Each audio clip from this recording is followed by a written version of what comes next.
15, página 1085.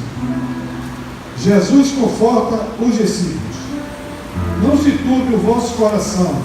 Credes em Deus, credes também em mim. Na casa de meu Pai há muitas moradas. Se assim não fora, eu vos teria dito, pois vou preparar-vos lugar.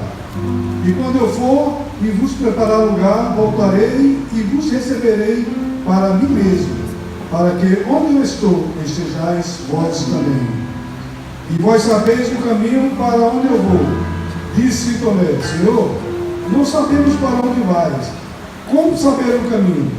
Respondeu Jesus: Eu sou o caminho e a vida, e a verdade e a vida.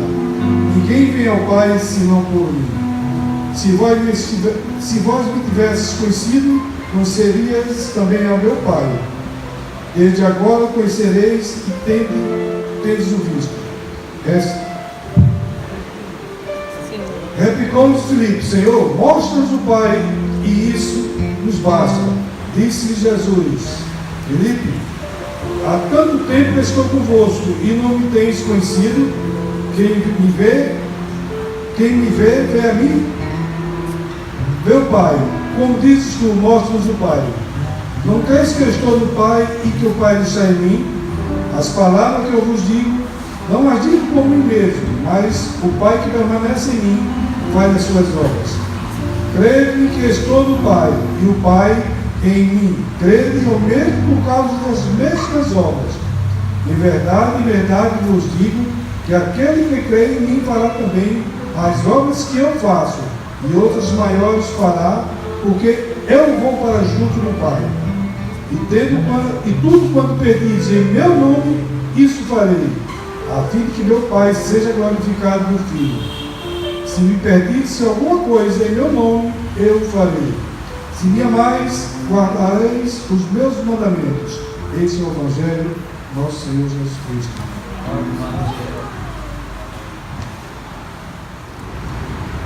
Graças a Deus. Gente, provavelmente uma das maiores crises que a gente tem que resolver como ser humano é a nossa crise de identidade, não é? Quem sou eu? Essa é uma pergunta importante que nós temos que resolver. Algumas pessoas tentam resolver isso fazendo terapia, encontrando o significado disso na sua história pessoal, familiar. Qual a minha identidade verdadeira?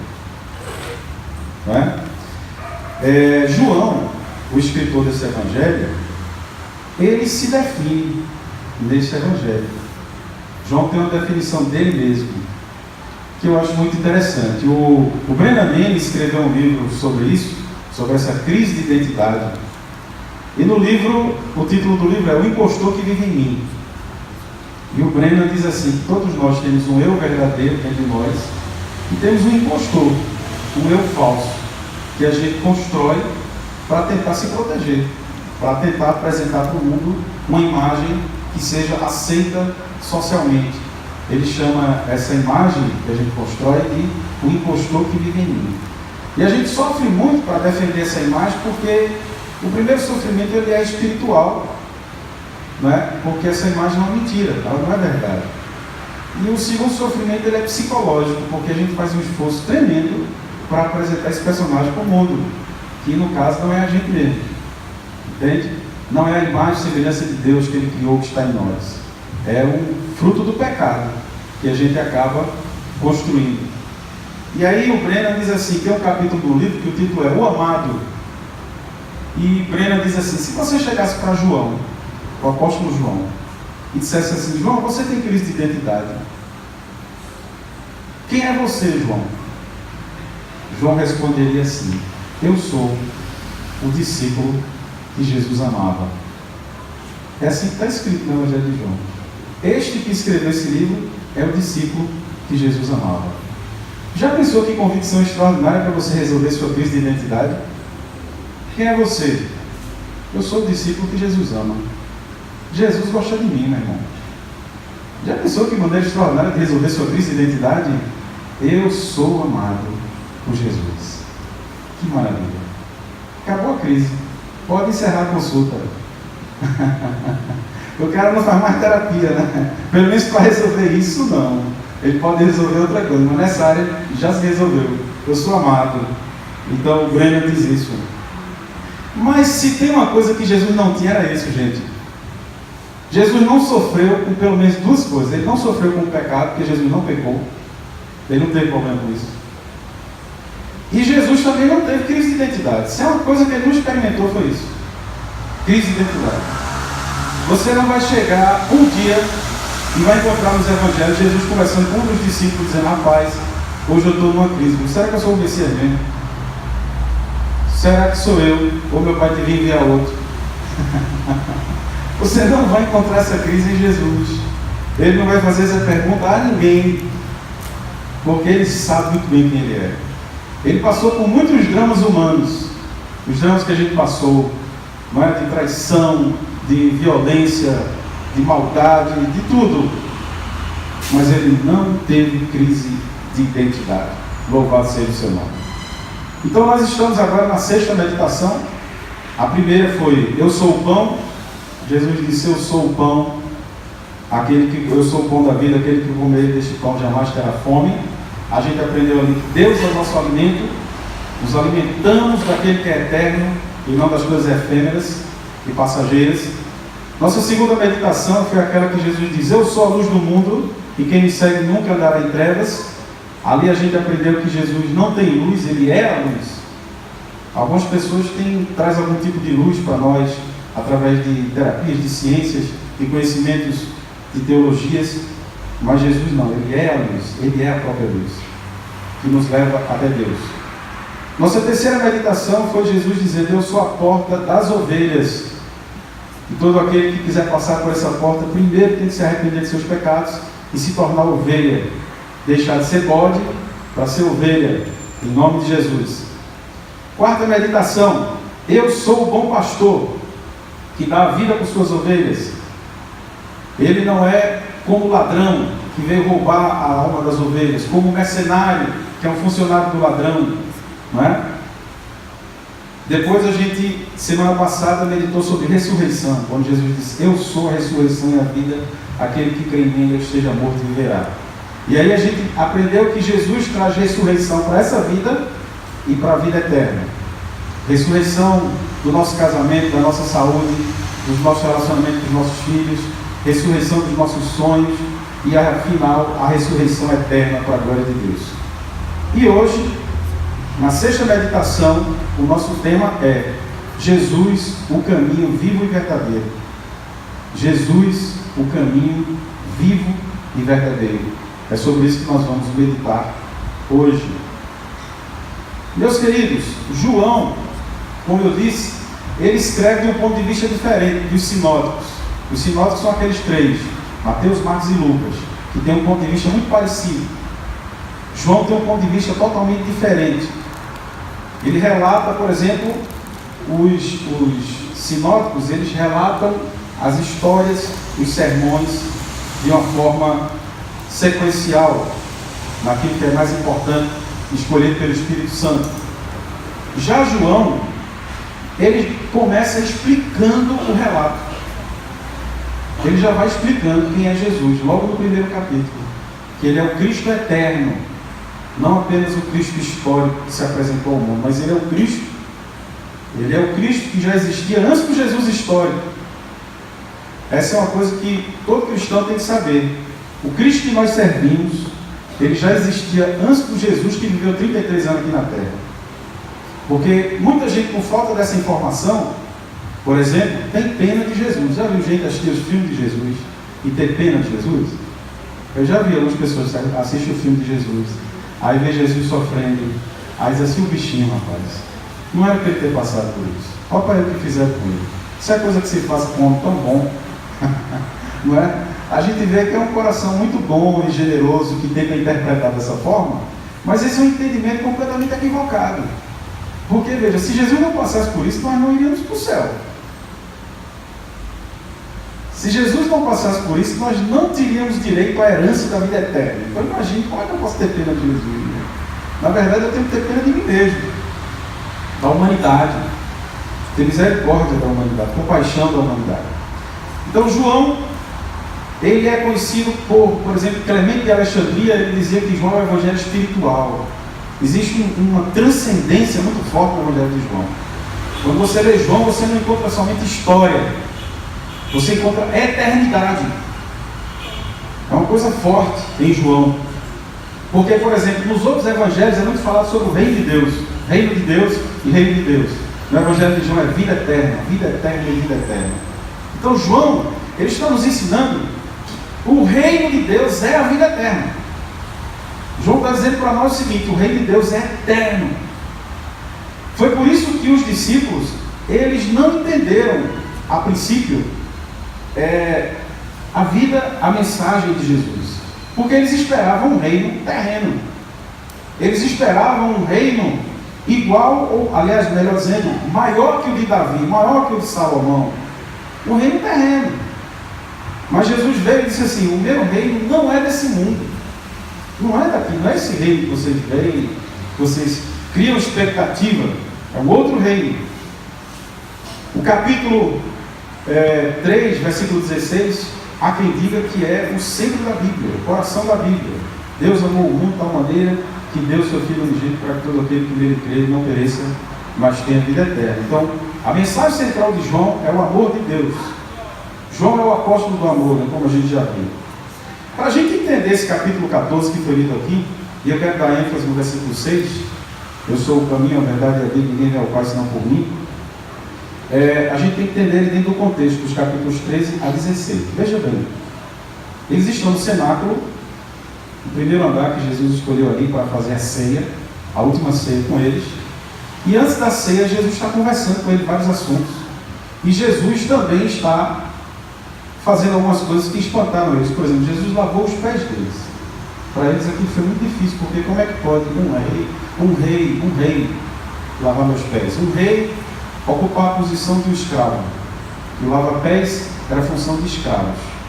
E o escravo da última categoria, lavar os pés da gente. Pedro, por exemplo, não quis a princípio. Depois que Jesus explicou, foi que ele aceitou. Né?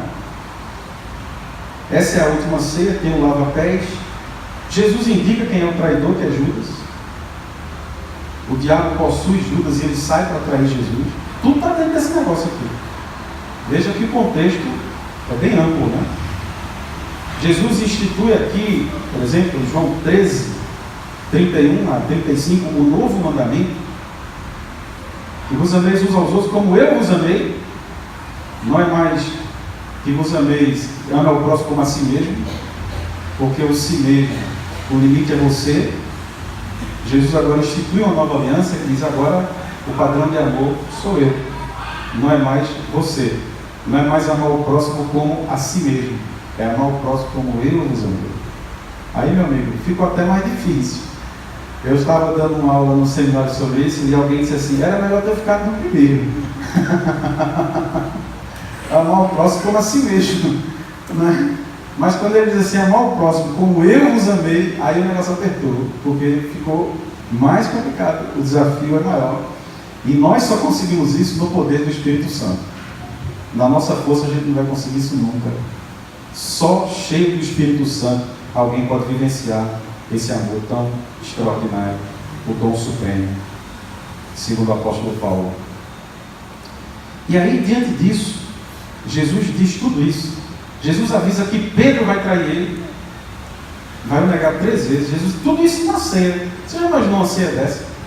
Você na sua casa comendo e a pessoa diz assim: olha, eu vou morrer,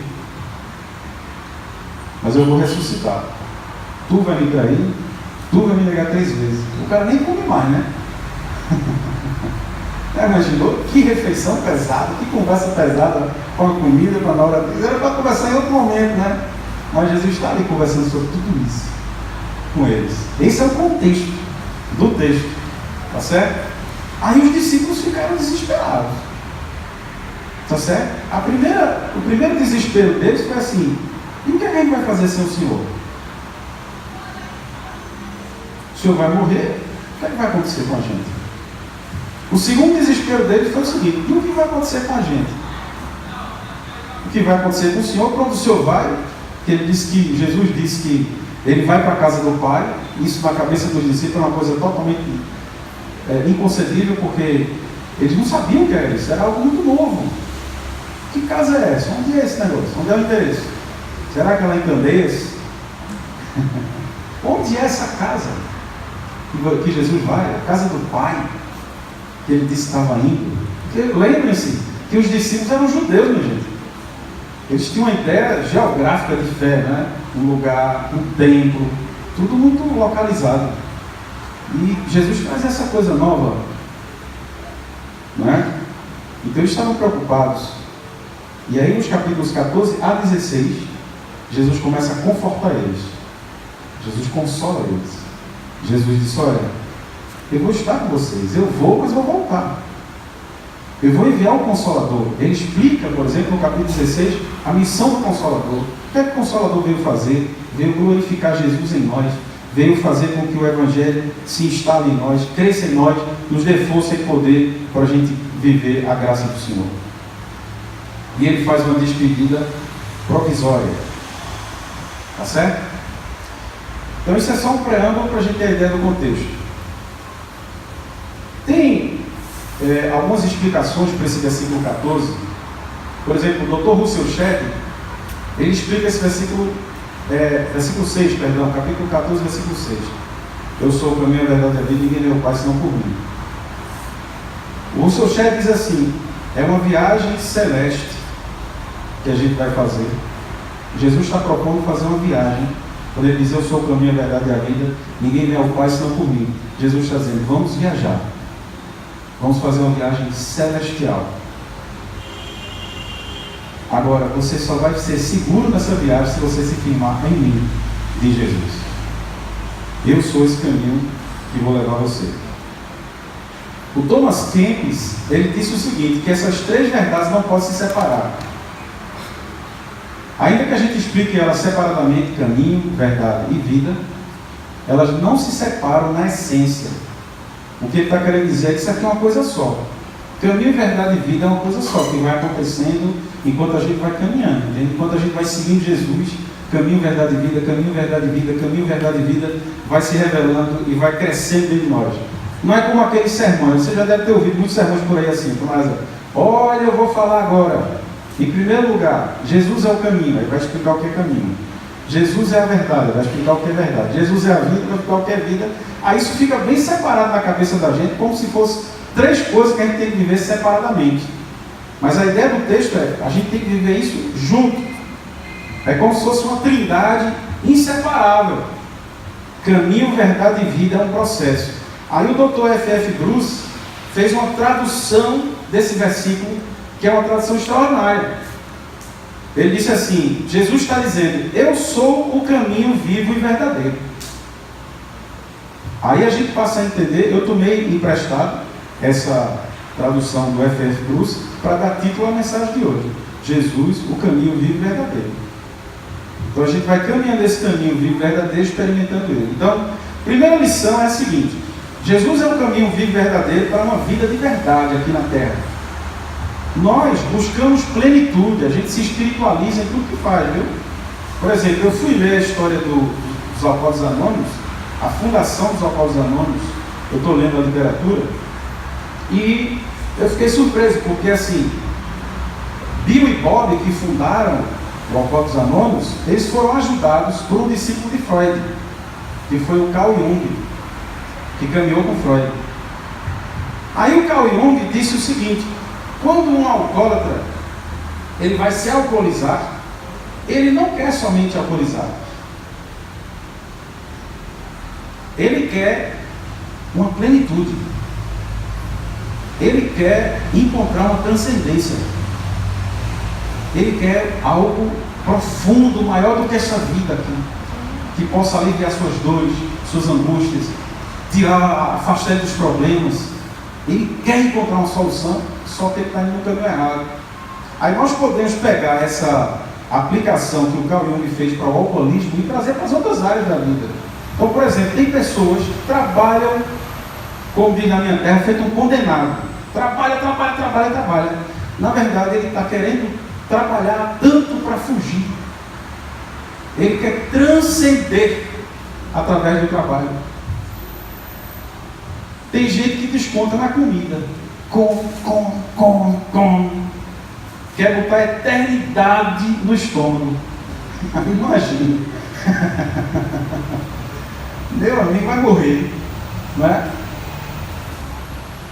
Tem pessoas que buscam essa, digamos assim, essa transcendência, essa plenitude, não só em coisas ilegítimas, mas até em coisas legítimas. Até em coisas boas, que se for usada legitimamente, é bom, mas se for usado com exagero, faz mal. Então a gente está sempre buscando uma vida de verdade. O pecado sempre será um caminho de morte. Sempre.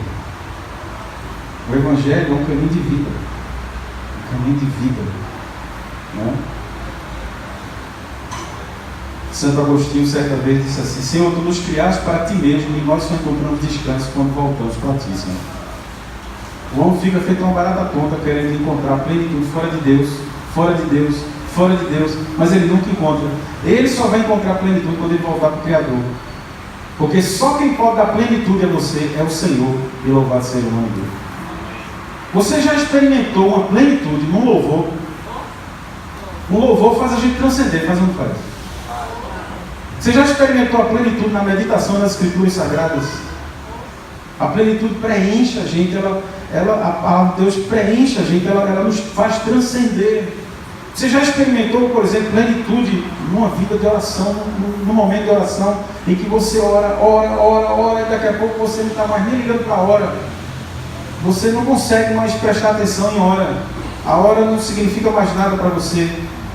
Você já experimentou, por exemplo, uma plenitude num tempo de jejum, em que você se consagra a Deus ali, e que você começa a experimentar uma plenitude, e você sente a presença de Deus tão forte, e o mover do Espírito Santo tão forte, que você não sente mais a falta de comida terrena, porque você está comendo o pão do céu.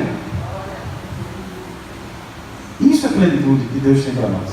A plenitude também nas coisas que não são, digamos assim, tão aparentemente espirituais, como, por exemplo, desfrutar dos filhos da gente. Eu tenho essa viagem comigo. Os filhos fazem a gente transcender. Os danados dão um trabalho danado, mas eles fazem a gente transcender. Já viu como eles fazem a gente sair do tempo?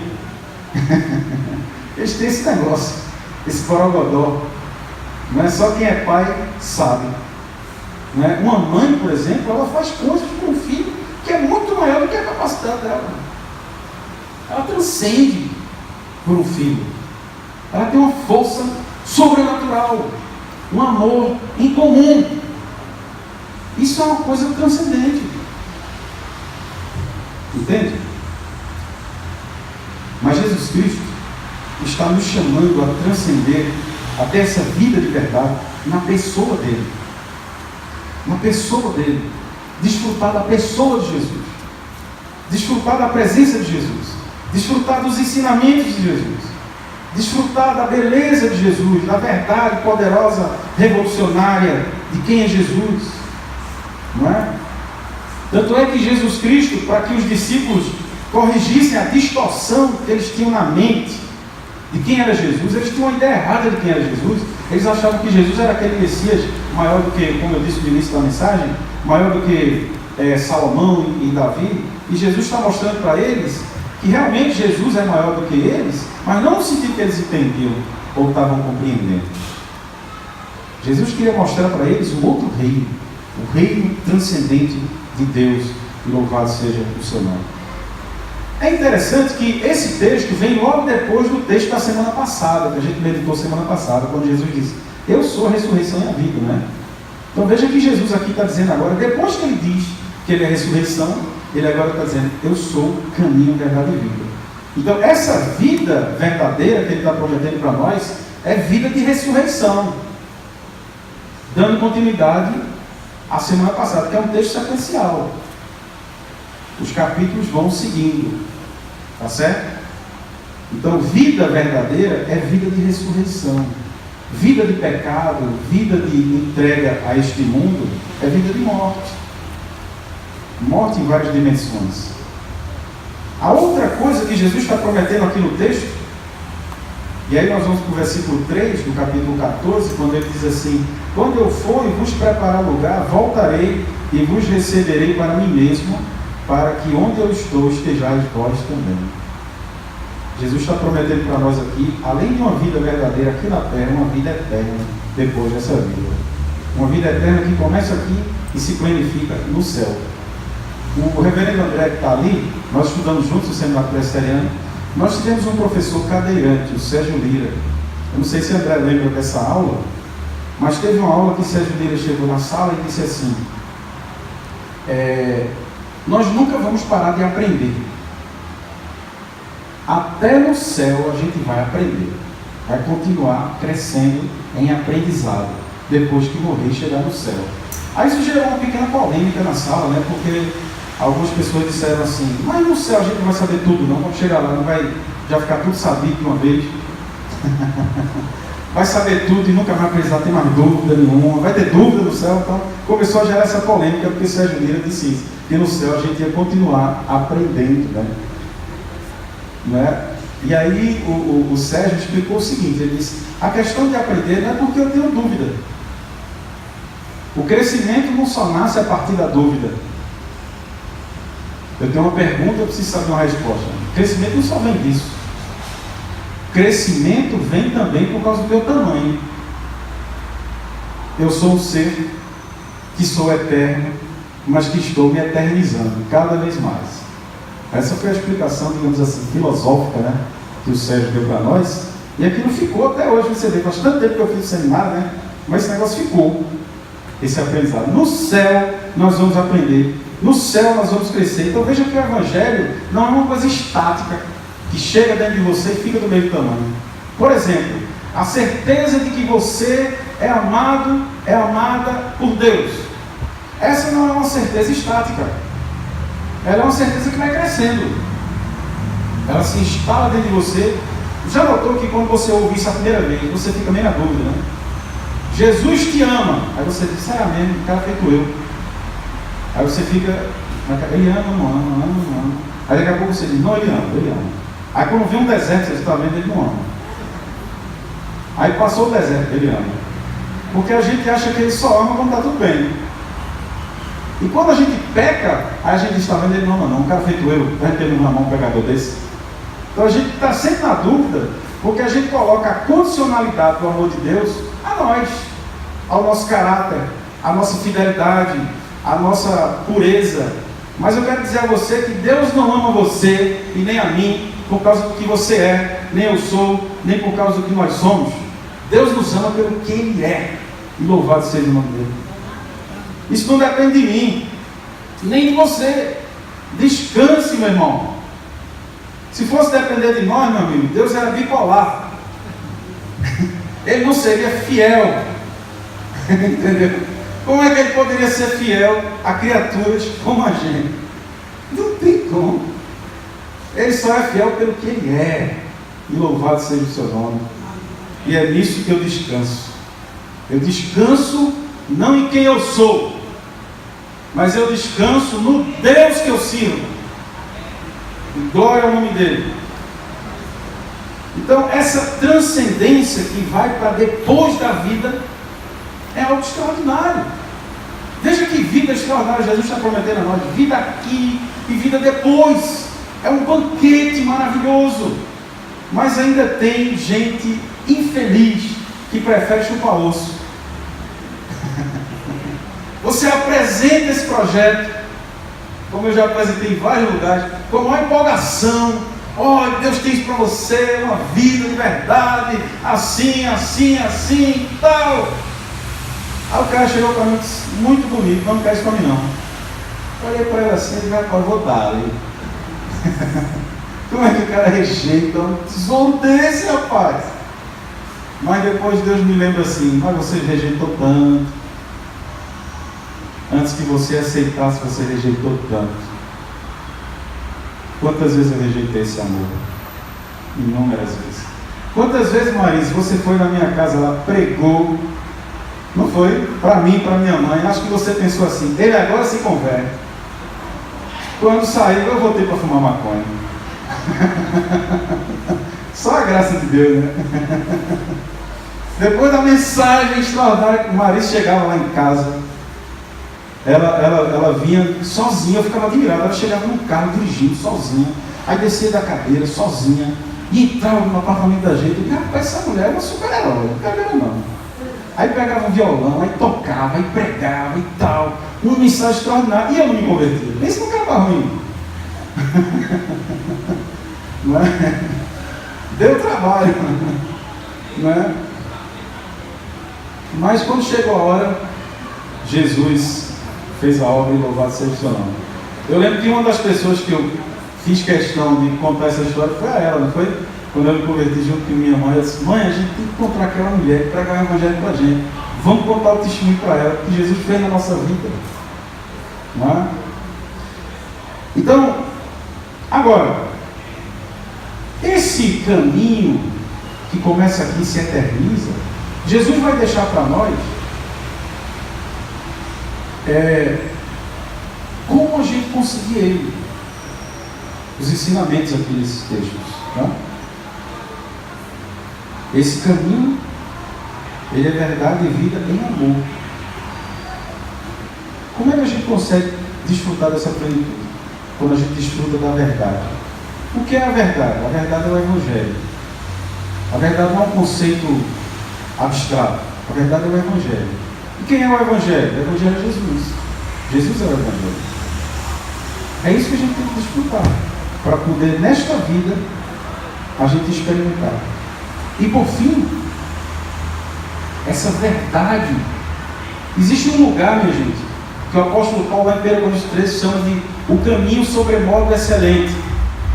Existe um lugar, existe um caminho, uma forma de andar, que a verdade se revela mais ainda a nós.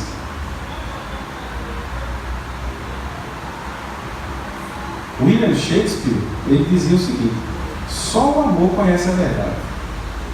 Eu hoje não acredito mais no que eu vou dizer aqui agora. Já viu gente que diz assim, as pessoas chegam para mim e contam algumas histórias de gente que foi criada na igreja, aí diz assim, ó Valdemar, fulano foi criado na igreja, conhece muito, ele sabe da verdade. Uma pena que ele não pratica. Já viu essa história? Fulano conhece muito, ele conhece a Bíblia, estudou, fez seminário, fez não sei o quê, trabalhou na Jocum, viajou para não sei para onde, para Dinamarca, fazer missões, e foi para lá e foi para cá. É uma pena que hoje ele não pratica. No meu entendimento, hoje, faz 27 anos que eu leio esse livro sagrado, para a glória de Deus. Ele não conhece. Sabia? Porque só o amor conhece a verdade. A verdade, não, a gente tem que crescer nisso, sabe, gente? Cada dia mais. A verdade não é uma teoria. A verdade não é um dogma. Eu conheço tanta gente tão bem doutrinada nas suas denominações. Um pentecostal, já viu um pentecostal bem doutrinado? Ele prega bonito, só molesta, só você vê. E a tradição pentecostal tem uma coisa muito bonita que eu admiro. Eles têm uma capacidade de decorar versículos absurda. Já viu esse negócio? Cara, capital, você botar, capital, pá, vai ser uma metralhadora. Mas a gente tem atendido alguns que dá na esposa. É fogo, meu irmão.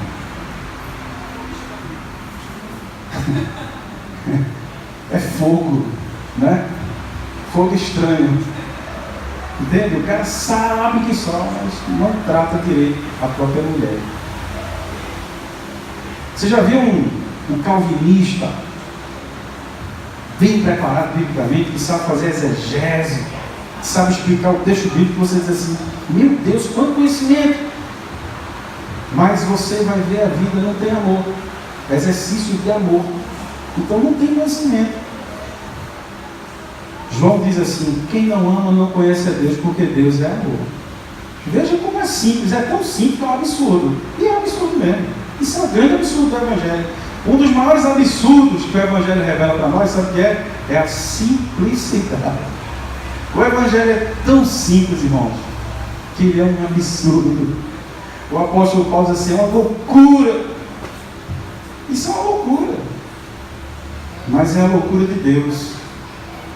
Não é a loucura dos homens. E louvado seja o nome do Senhor. Quando a gente ama, a gente vai conhecendo a verdade, vai pacificando o coração. Quando a gente exercita o amor, a gente vai diminuindo as perguntas. Sabia disso? Você sabia que quanto mais você amar, menos perguntas você vai ter. Quanto mais você exercitar o amor, através do evangelismo, através de algo que você partilha, de um tempo que você partilha, de uma paciência que você tem com seus filhos, e você continua ali cuidando deles com paciência, e você vai praticando o amor, você vai diminuindo as perguntas, porque o amor vai levando a gente para o caminho que é essencial. E quando a gente vai descobrir o caminho que é essencial, por que fazer aquelas perguntas periféricas que nem Freud nem contribuem, como se diz? Perguntas e perguntas e perguntas, e que no final você responde e que não muda nada, só faz lhe dar conhecimentos, e você fica com aquela obesidade de conhecimento, mas com uma dificuldade tremenda de vivenciar o amor. Eu fico chocado quando o Evangelho me confronta como esposo, como pai e como pastor. O Evangelho me confronta. E esses conhecimentos todos que eu adquiri com teologia, com isso, com aquilo outro, não responde à questão. Porque o confronto do Evangelho não é se eu sei ou se eu não sei. Quando o Evangelho me confronta, ele não faz perguntas a mim. Quando o Evangelho me confronta, ele me chama para decisões. E aí, Valdemar, tu vai ou não vai? Tu vai fazer ou não vai fazer? Tu vai perdoar ou não? E aí não adianta exegese não, irmão. Não adianta teologia. Vai ou não vai perdoar? Vai andar a segunda milha ou não vai? O Evangelho não faz essas perguntas filosóficas e teológicas e confusas. Ele chama a gente para andar na verdade. Então é isso que Jesus está dizendo para nós. Ele é esse caminho, porque ele se apresenta desse jeito. Ele não se apresenta com esses conceitos todos, essa confusão que o cristianismo fez com 2.000 anos de história. Ele se apresenta como aquele que é a verdade, e o amor, e a graça, tudo encarnado nele, tudo vivido nele. Jesus não é uma teoria. Jesus não é um guru. Não é? Você já viu que quem já acompanha gurus, vários gurus que foram surgindo da história, né?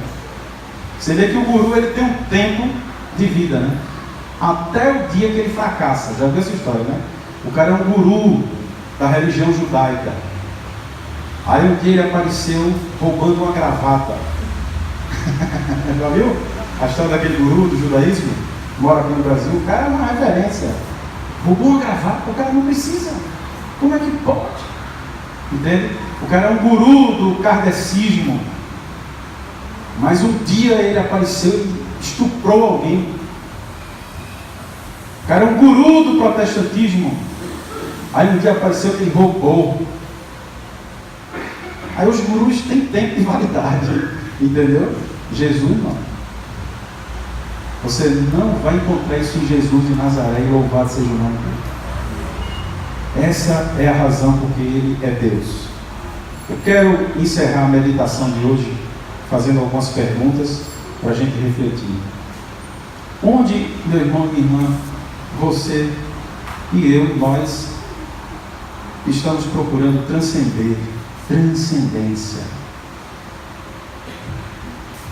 na sua luta, no seu pecado predileto? Onde? Onde você está buscando a plenitude que você tanto quer? Nessa eterna luta por rejuvenescer. Tem esse negócio? Ninguém quer morrer, né? Todo mundo quer ficar para sempre. Aí toma remédio, toma isso, toma aquilo. Mas a gente vai percebendo que o tempo vai passando. E a coisa vai ficando, né? Vai murchando. A gente tem que aprender a lidar com a nossa passagem aqui na Terra. Onde você tem saciado sua sede de eternidade? Jesus está chamando a mim e a você para viver esse caminho vivo e verdadeiro. E se você já o conhece, que isso cresça na tua vida em nome do Senhor. Se você não o conhece, que você se entregue a Ele hoje e diga assim: eu quero esse caminho para mim. Eu estou cansado, eu estou cansada. Vamos orar.